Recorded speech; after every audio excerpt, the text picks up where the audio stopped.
Hi, it's Erika of the Knit Kind podcast and Grapefruit Gardenia Designs.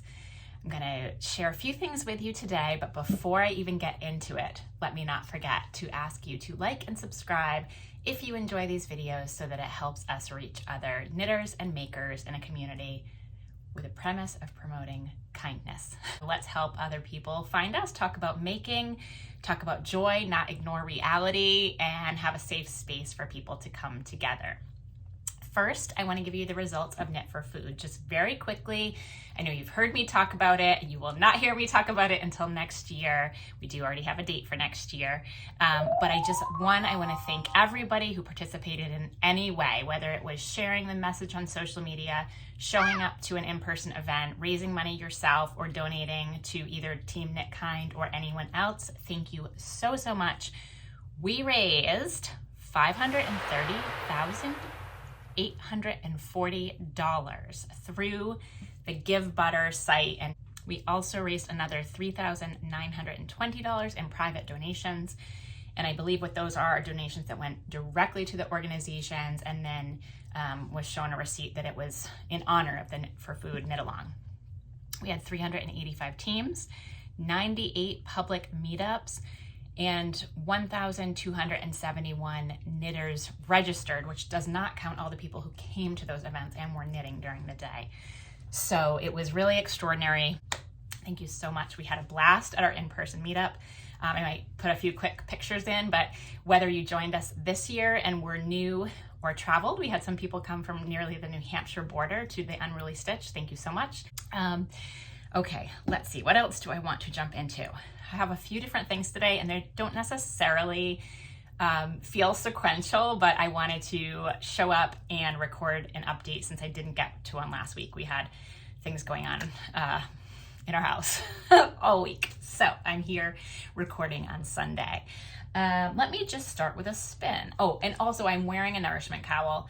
It is not so much today, it's rainy today, but the last 2 days it has been snowing. Come on, like even in Boston, we don't really do snow in April. I don't know why we haven't turned the corner. So I'm still wearing things to keep myself warm, but I figured this had some nice bright yarn in it. It is the Vermont Vice from Junction Fiber Mill, and I manipulated my colors to make the pink really pop right here in this stitch. So you can sort of see how I did that. I changed my color here intentionally. And so I just love having that pop of color. The cream in this is a local alpaca from Cave Rock Farms, which is in Rehoboth, Massachusetts. I grew up in Dighton. Dighton Rehoboth is our regional school district. So this farm's only about a mile from where I grew up. And again, it's the Nourishment Cowl, and I wore it since I was doing the results of Knit for Food, and nourishment is part of helping each other have enough food on the table, feeling cared for, caring for our earth, and supporting local farm yarns. Okay, I'm gonna start with a spin. So you've seen this before. This is the Fantastic Farm Yarn. And I told you that I had, and I think I showed the other fiber that I had to spin to go with it, and I was trying to decide what to do. So for my first go round, I spun the green on its own and the pink on its own. So this is how the green turned out. Just getting this done and doing that done is better than perfect. So I have to move you for light sometimes. So this is the green fiber spun up on its own. This is the pink spun up on its own with one little bit here. You can see at the very end, I had a little bit more green left and a little bit of a single ply of the pink. And so I just plied them together for a really, really short distance, maybe a yard or two. So that's in there. But this, you can see kind of those lighter ones that we had talked about, is the pink on itself. And I think what that made me realize, I'm gonna set this here for a second. Okay, gentle. So when you put them together, this is sort of what you're looking at. And I'm just trying to sort out if I want to spin the last two together, marl them, not that it would be a gradient, but sort of make more of a variegated, or what I wanted to do. And I really can't decide, although this green I'm somewhat in love with. So I might do more of just the green on its own, and then I'm not sure about the pink. I love the pink too, but it's obviously very bold. So you can see how that looks next to here. and then how this looks next to it. See how it's so much softer, and you know, how I would play with them. And then what I wanted to show you is, this is why it's fun to get a little buffet of farm yarn sometimes.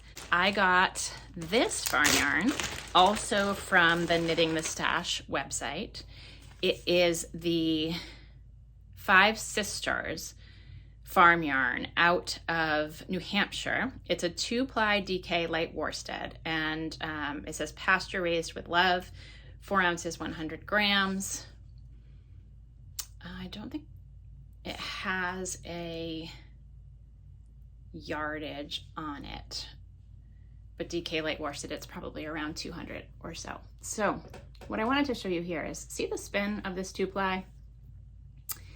Well, between both the spin and the color,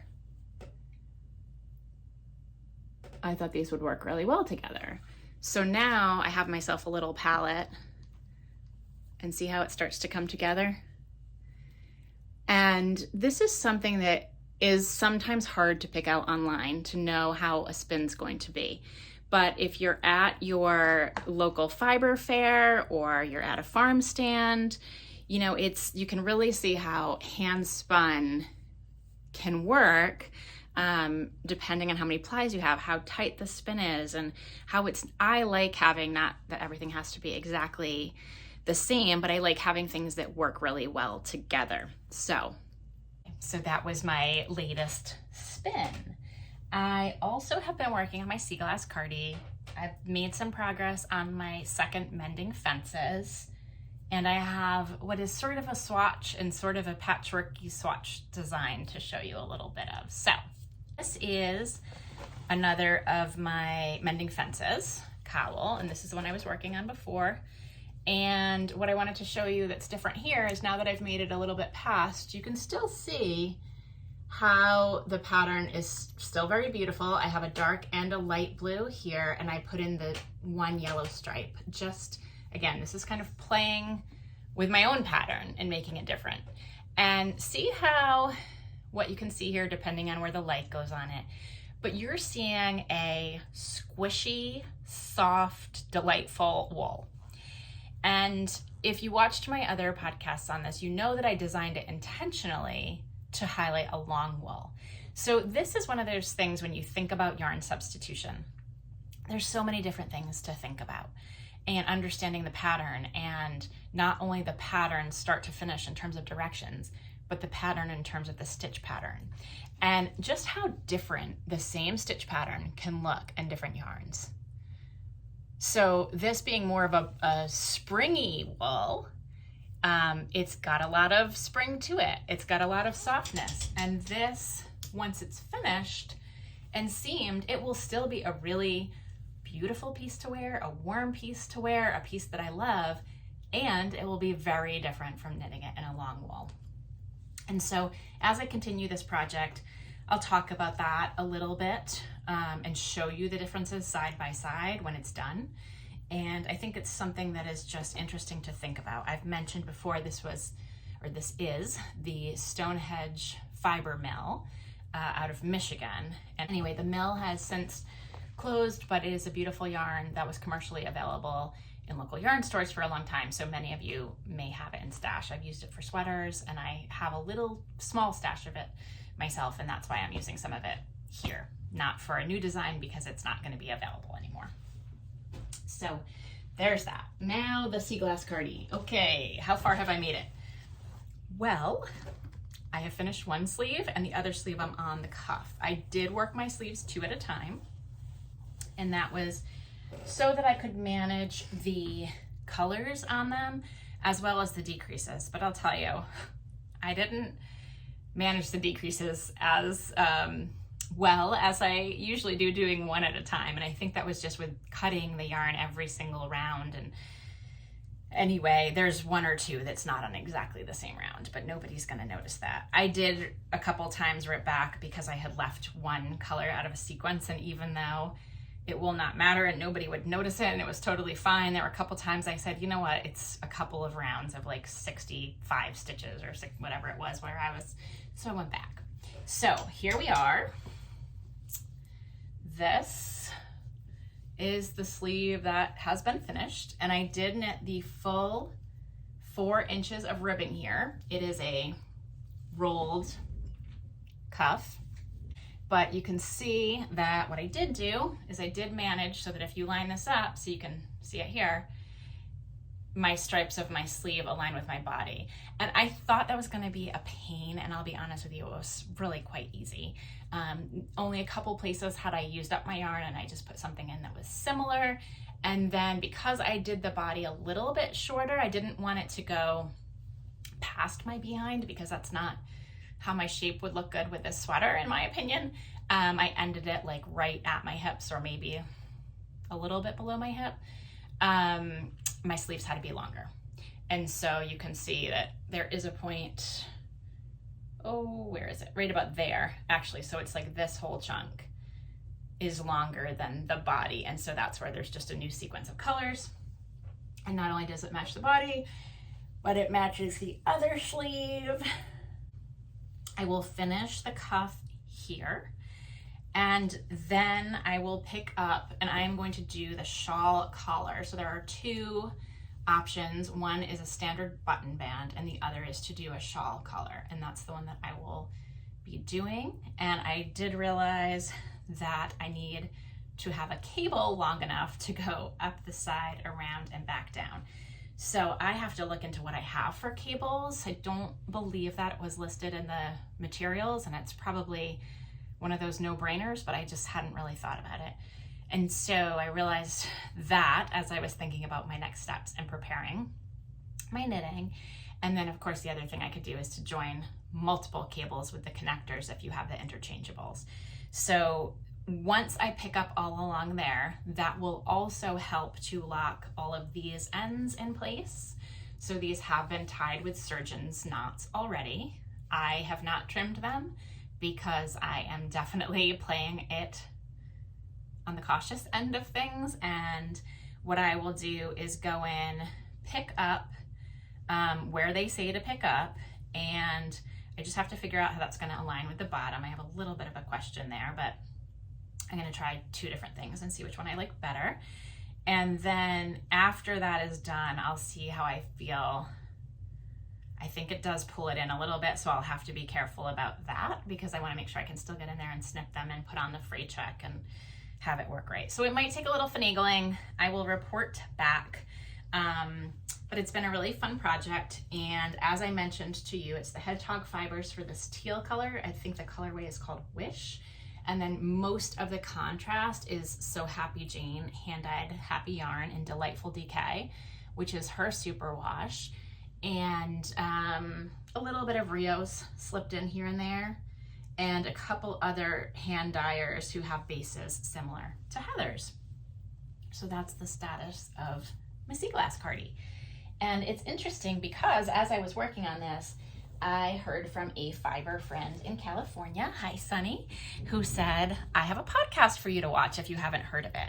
And so I clicked over and I thought, oh, well, this will be interesting. Sunny also really enjoys natural fibers and farm yarns. And so I clicked over, and the first face I saw when I opened the podcast was Heather Best, who is the dyer behind So Happy Jane Yarn. And Sunny didn't realize this, and it was just one of those things where you realize it is quite a small world. So the name of the podcast is called Making Conversation. I'll link it in the description. And the handle of it is making, MAKING_CO. And so this particular conversation is one that was repeated, that had been done live and in person, and then it was recorded to share with the podcast world and have available in perpetuity, hopefully. And it's called, this is not the full title, but basically Ethical and Naturally Sourced Fibers. And it's longer than that. There were 4 speakers in addition to Heather. There's Sarah Peterson from Sea Change Fiber. And Sea Change Fiber I have known about for a long time. I didn't see it in person until Indie Untangled this past fall. They have, Sarah has a beautiful, beautiful line of yarn that is very thoughtfully sourced. And another speaker was Elaine, and I'm sorry, I did not write down Elaine's last name, but she is from Old Homestead Alpaca. I love alpaca. I love working with alpaca. I think it's finding the right fit for your project, but she talks quite a bit on this about the scarcity of mills that will process alpaca, which is something that I've talked a little bit about before. And also she talks about being a really small producer and what that means in terms of your cost, your price point, how you interact with customers, how you can feel confident about what you're doing while also realizing that you don't have a price point that is accessible for everyone, but being able to still have conversations and interactions that are really positive. And then the fourth speaker was Jess Schwab, who's from Skagit Valley Woolen Works. And I really appreciated some of the things she said, including talking about just how much education goes on, even within the knitting world or the fiber arts world, where people might have a lot of experience, but might not necessarily know why one breed is good for one type of yarn or project versus another, why things are or are not superwashed and what that means and so on. So it was a wonderful conversation. One last thing to show you. Okay, one of the things I worked on during Knit for Food is working with some of the farm yarns that I showed you in the last couple of episodes that I had gotten from the Knitting the Stash website. And one was the Gulf Coast Native from Georgia Rustic Wool. Let me stop you in your tracks. If the name Georgia Rustic Wool makes you think of scratchy, we need to rethink that, because this wool is anything but scratchy. I actually was expecting it to be far more rustic, which I also said once, you know, is rustic code for scratchy? Well, in this case, it is definitely not. So this is the Georgia Rustic Wool. Look at this angle I'm holding it at. Do you see that texture? I mean, come on. It looks even more amazing right there, right now, with the way the light is hitting it than I've been able to make it look before. And I haven't even tried to photograph. Look at that. Oh, that's just too cool. I'll be honest with you. Although I don't knit a lot of like white or cream colored sweaters, this is one that when I was knitting it, I was like, my God, I would love to have a sweater in this. It is, this is not even blocked, and there's no question I could wear this next to my skin.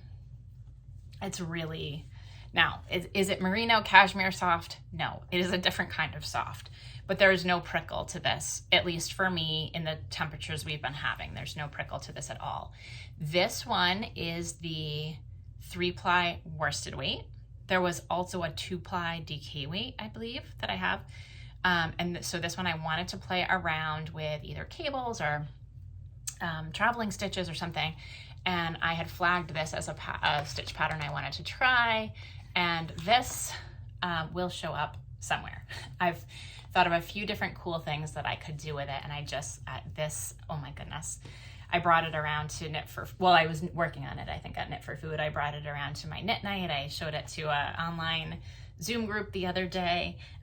This is one that is, I just like A++. And so, let's see. Down here, this is another stitch texture pattern. Isn't that neat? I had seen that, and I had tried it for a recent pattern I was putting together with a variegated yarn because I thought it would be cool. It is a pattern that uses elongated stitches and cables them. And I thought that was super cool, but I did not like it with the variegated. And I really thought, when I look and I try to pair stitch patterns with variegated yarn, a lot of times it's mosaic. I recently did elongated stitches, which I'm going to record another video about in a minute. And I thought this one was going to work for it. And I don't know if it was the yarn or if it was variegated with it. I just didn't do it for me, and I ripped it all out. But I kept that pattern in mind.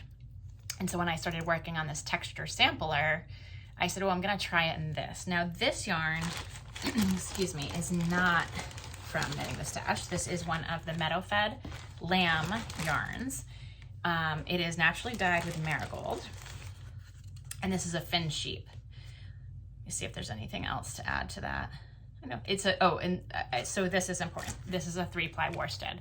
This one was spun at Battenkill Fibers. Now, a lot of, if not all of the other meadow fed lamb I have has been spun at Junction Fiber Mill. And some of it, I think there was one other 3-ply, and a lot of it is 2-ply. So because this one was a 3-ply and a mini and dyed, I got it because it was so cool looking that I really wanted to have it, and I didn't know what I'd use it for, and I put it in the kind of someday pile. So when I started taking out 3-plies to play around with texture, I thought this would be nice to insert a little bit of color, but naturally dyed color in with some of the natural grays and whites and creams. So that one made an appearance, and also to have a different breed. And one of the things you're gonna see in this, that there's puckering here, it's somewhat intentional in that when you do these different stitch patterns to play together, and I started this, it was gonna be a design, and I was feeling too backed into a corner about certain decisions that I had to make. And once I abandoned it and said, this is just going to be a fun swatch that's going to be educational, that's gonna help you think about future designs, I started having much more fun with it. So what happens when you're moving from stitch pattern to stitch pattern, one, you have stitch patterns that are going to have different gauges. Two, you're switching yarns, and you have yarns that might have different gauges. And you have to figure out how you're gonna get from one to another. So in this case, I was already planning to do some transition bands, and what you can see here is that I used, I'll talk about this brown one in a second, this it's a Rambouillet blend, and you have to make some decisions about how you're going to either increase or decrease. You're doing a little bit of guesswork because this is your swatch. You haven't already swatched, and you're making an educated decision. And you only have so far to do it, right? And so there's a little bit of like what I would almost call like rustic design. This is not meant to be a machine produced thing that's going to be exact. It's not a cloth that's going to be cut. It's stitches that are live that you're working. And so here I just kind of took my best guess of what I needed to get to. And actually the cream section here and the gold section here are pretty close in terms of width. And again, this is unblocked. And that means in these sections, you're gonna either have increases or decreases. And so there's gonna be a little bit of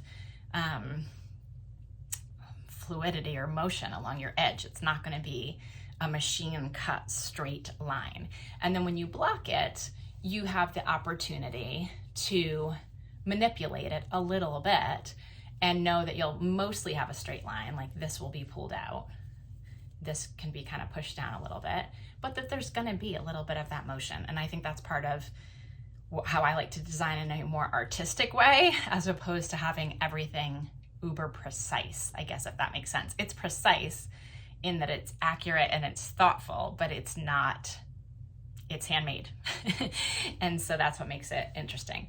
So I will turn this into a wearable piece for myself, whether or not I end up writing it up in a way that it's a published pattern. You know, I'm kind of leaning toward not. Maybe it's a recipe, maybe it's just a swatch that I use and then I put that into other things. But it's a fun project, and I am really, really enjoying getting to taste test these different wools.